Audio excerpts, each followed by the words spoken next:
I'm going to share with you the story of how this little man was born. And yeah, so here we go. So he was born on January 1st, New Year's Day. The due date was January 5th. But yeah, he came a couple days early. Same with our firstborn. That morning, New Year's Day, we all went to daily mass. So it's my husband, myself, our toddler is 21 months old, my mom, who's here for about 2 weeks, and then my niece and nephew, who had off for the week from school, and so they were with us. They're 8 years old. So we went to daily mass that morning, and then went up to my husband's works property, and so they have a little pond, and so my husband and my nephew went fishing, and then my niece helped me out with a reel for Go Diaper Free. She was like the camera woman, and then she was like spinning the camera on the tripod as I'm like twirling and stuff. And who knows, maybe the twirling and the spinning put me into labor. They do talk about spinning babies. So we went home, ate some lunch. Our toddler took a nap, and then shortly after he woke up, I think it was more around like 4ish, that I started to feel like very small cramps, along with like a pelvic pressure, which I had been feeling most of the day, but it was like I was like, these aren't contractions; these is just pressure. Before 4 o'clock, my husband had started a house project, and he wanted to fix a light fixture that's in our house. We have a lot of house projects, so we were just kind of keeping busy before baby's arrival. And so he's like, "Hey, I might head to Home Depot. Is that all right?" I said, "Oh yeah, totally, totally fine. Don't worry, I'm not gonna have this baby when you're gone." And so he left, and then I started to kind of feel like the duo of pelvic pressure along with the kind of cramps. So then, after a couple of them, I'm like, I'm gonna download a contraction timer just to kind of see. And so they were like 5 minutes apart, but they were very very small, so I wasn't concerned. The app's like, you should go to the hospital right now. And I'm like, um, maybe not hospital, but maybe I'll like consider calling the midwife. So at my last midwife appointment, before she kind of checked baby's position, she had said, once your contractions are have like a pattern and then they start to get stronger in intensity, then go ahead and call us. But then she saw how low baby was, and then she's like, okay, whenever anything starts to happen, just call us, because she's like, he's really low, kind of indicating it could be a quick progression of labor. Um, then Rob comes home, and I'm like, hey, I think I might be getting to start labor, and I might call the midwife. And he's like, all right, cool. And so then I give her a call, and I'm like, yeah, this is happening. And she's like, great. What would you like to do? Do you want to come now? Do you want to come in a little bit? And I said, well, how about I eat dinner first, and then that way I'm all set for a meal, and then we'll head over in like a half hour. She said, sounds good. So then, and that gave us a good amount of time to eat, to not feel as though we were in a rush, to get the last remaining things for our bags together, and then just kind of head out the door. Which is kind of funny because we hopped in the car, and then I'm like, oh, I like forgot this one thing, and Rob's like, okay, let me run in and grab it, and then he hopped back in, turned on the car, and I'm like, do I need my wallet? Maybe I should get my wallet. And Rob's like, let me go in and grab it. Grab my wallet, came back in. And then he hopped back in, turned on the car, and I'm like, hey, did you eat dinner? You should eat dinner. We should get you something. Like, we can stop on the way. Like, where do you want to go? Oh, where do you want to go? Like, not out to eat, but I'm like, we need to get you some food too, because, yeah, I need you to have just as much energy and stamina. Like, my first birth was 36 hours. I did not anticipate this birth being 36 hours, but I'm like, just in case, we need to be like, have our fuel. So he's like, okay, let's stop at Arby's. So we did the drive through at Arby's, and I'm still having these like contractions. They're getting a little stronger, but they're very, very manageable, very mild. I also got something at Arby's too, which is like a chicken wrap. Like, because our midwives highly suggested getting something like a meal for myself after, and I'm so glad that I did. So glad, even though I just eaten dinner. So then we get to the birth center. I'm like just really excited. So on the way, it's like a 35-minute drive. I kind of go back and forth in my mind. I'm like, are we going too early? Like, I don't know. I mean, these contractions are really mild. I guess the worst they can do is send us back, and then we'll come back again like tomorrow or whatever. I said I'm more comfortable with having these kind of contractions in a car than anything stronger.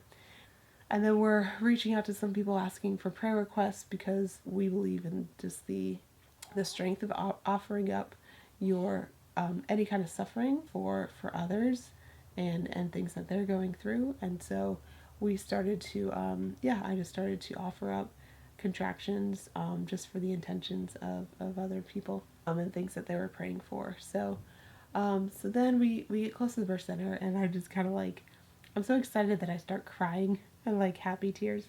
I'm like, I'm so excited for this baby.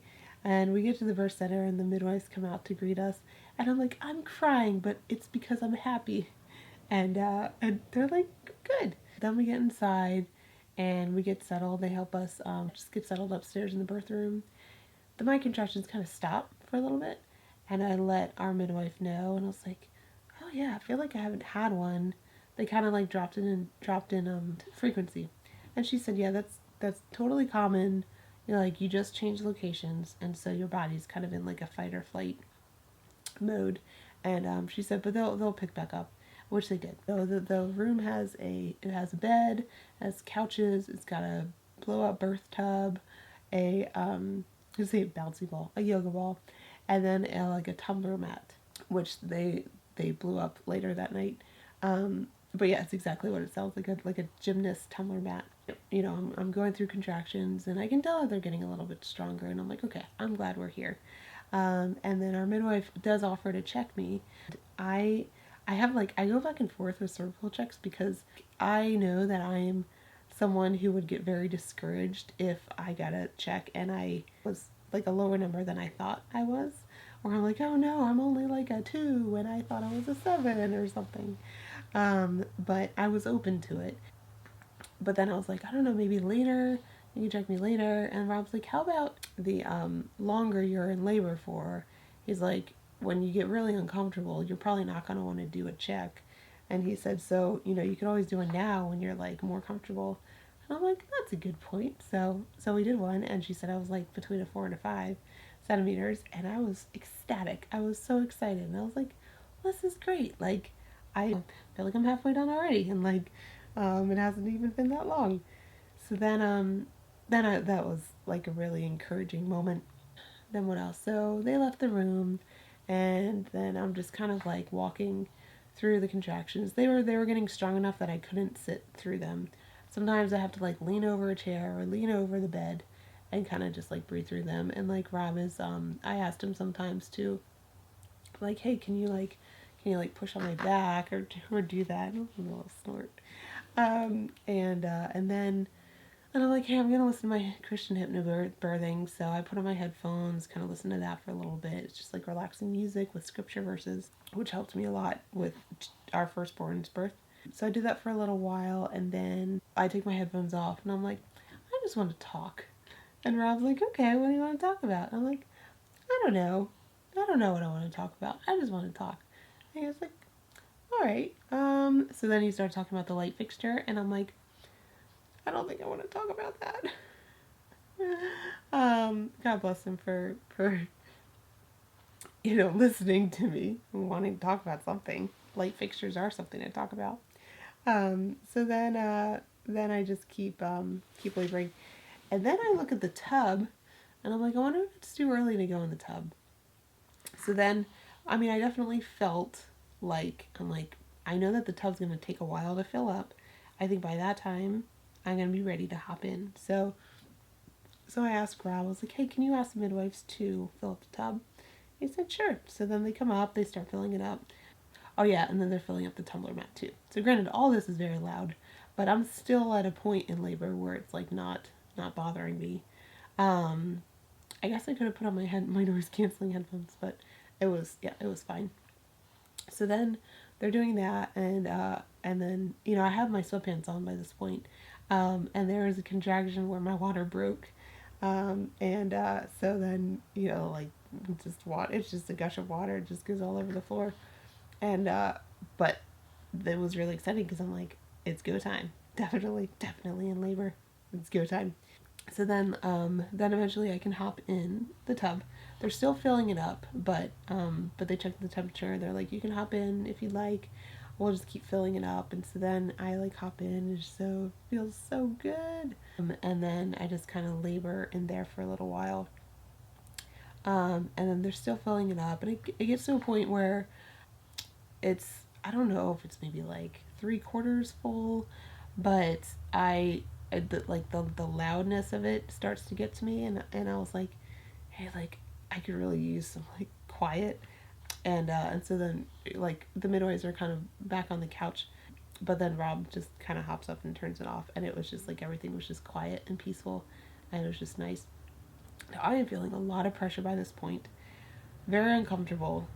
I'm like starting to like getting a little, not discouraged, but just like impatient, and like trying to just lean into the process, but then also just like, I just want this baby out.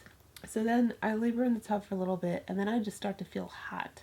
And I'm sure the temperature was fine, but I was like, all right, I'm too hot in here. I need to get out. And then I think Rob suggests, like, do you want to go on the tumbler mat? And I'm like, sure. So I go on the tumbler mat, and I think I labor on my hands and knees for a little while, and then maybe on my side, and then I knew I was definitely more like closer to the pushing point because I think once I had asked like, when can I start pushing, and then my midwife's like you'll know, like your body will tell you, and then like I think I pushed on like one contraction, and I'm like, yeah, I think my body's ready. Uh-oh. That's our toddler. Our toddler was woke up a little early from his nap, but my husband is taking care of it. So, um, anyways, so yeah, laboring on the tumbler mat, and I'm just like, so it's so intense.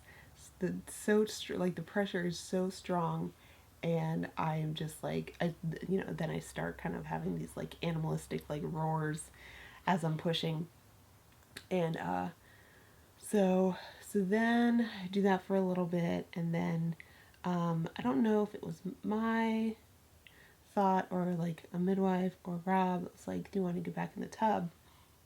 Um, just like so you can like give birth in the tub. And I'm like, yeah, that sounds good. And then it was just like, oh gosh, I have to get up off the ground to get into the tub. But it was fine. So then I hop back in the tub, and I can tell I'm getting really close because did like the shakes, the transition shakes during when I was on the tumbler mat. Yeah, so I'm like, okay, like this is another good sign. And then right before I hopped in the tub, they noticed that I had the blue line on my lower back, which indicates it's just like, all right, baby's coming.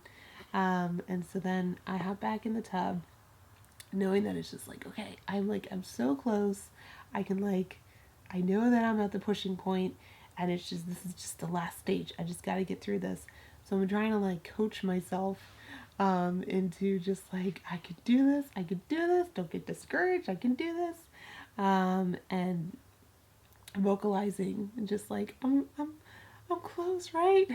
And like, yeah, you're close. I'm like almost like kneeling in the tub, like with my legs out, and then kind of like resting my head on the side of the tub. And oh yeah, and this is kind of like shortly before our firstborn was born. I was in the exact same position, and I was also like in and out of sleepiness, which is also an indicator that you're really close. Um, so I'm like, these are all great signs. Every contraction, I'm just pushing. I'm like pushing and also like breathing, um, and also roaring, if that makes sense. So then eventually, I can start to like feel the descending of his head, and then I like feel it even more, and I get to a point where I'm like, all right, his head's hanging out of me, and so that was helpful to my midwives because the position I was in, they couldn't really see a whole lot. They had like the flashlights for the water, but they're like, okay, like, you know, like one midwife called to the other of like, can you like grab this and this because baby's crowning right now, I can see it. And then I just like pushed with like everything I had, and then it came out, and finally, and it was just like this instant relief of pressure, and it's just like, oh, I feel so much better. And then they just laid them on my chest. And then I got out of the tub.